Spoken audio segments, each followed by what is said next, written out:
This is XCS Warzone coming at you today with Armies on Parade update. It's been a while since I've done a video, can't remember, but basically sort of an update for what I've got going on. So, first things first, we'll start off with the big thing. This doodly dude, I've taken all the lights I've spent ages putting in out because somewhere there was a fault which I'd caused. Either I'd melted the plastic or there was just a dodgy connection or something. I just couldn't get it to work for the life of me. So I've taken all of that out. And so, but what I do have is another set of lights which are spare, and I could have used them. However, I went shopping today and found these. So I've been waiting to see when the Halloween decorations are out. And Poundland, I've got theirs up. So I got these from Poundland, which are orange, but they give off the complete right glow that I want. So it's more of like a fiery,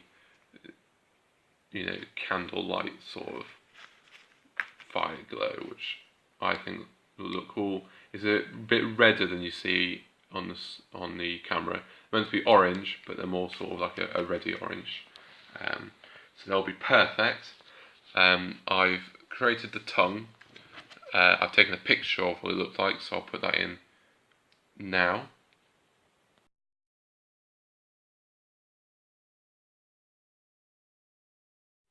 So that picture there was the tongue in its early form. So I just rolled up some newspaper and then positioned it round, and then all I've done is paper mache over it.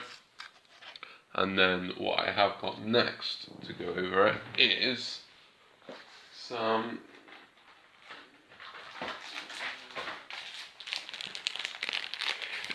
tissue paper, because I've done an art project when I did A-level art, and I did paper mache, but instead of using paper I used tissue paper, and it gives off this really glossy sort of feel.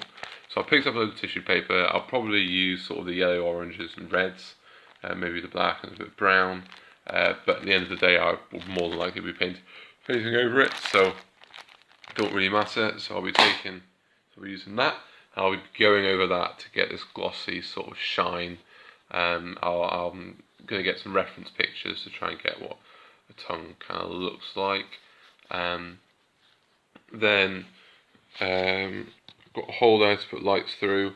I use to patch this nasal passageway, nose hole up. Then I need to go over the edges of it. Then I can get to painting. Well, then I can get to that.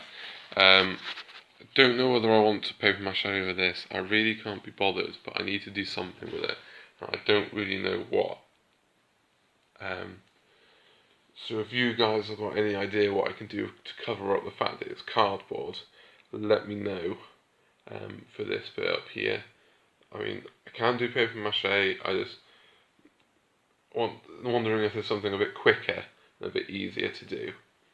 As for the pole, originally I was just going to paint this black, but then I sort of looked at this and I thought, well, this is going to be difficult to cover up, and then likelihood is I'll have some part of the lights going around that part. So I thought, well, maybe I could make it a bit more characteristic. So I've thought of, I'm going to sort of make sort of spinal columns. So I'm going to make vertebrae and put vertebrae on it, so it's like it's coming out of the ground. I thought that would look pretty cool. And then that's it really for that. Then the next big thing that I've got going is the actual baseboard. So this little slot here is where this slides in,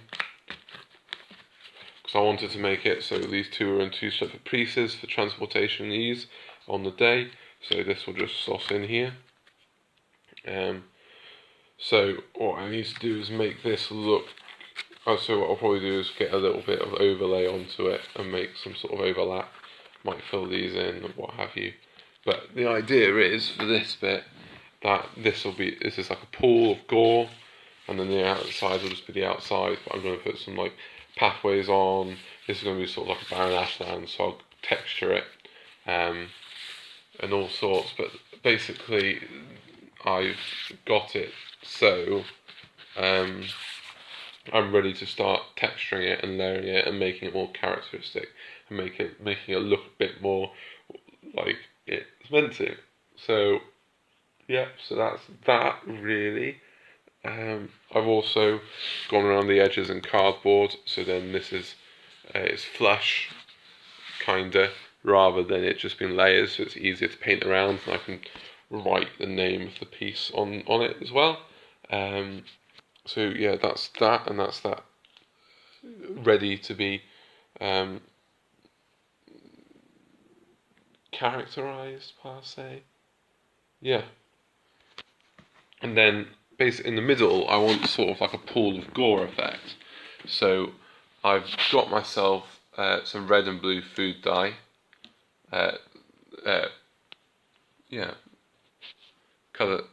Food colouring.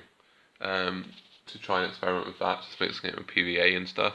And I've also got some Uhu glue, because Uhu glue is really good for doing sort of gore effects. So I'll be mixing in to do it on sort of bits of the tongue and what have you, to give sort of like a more sort of fresh, gory sort of effect.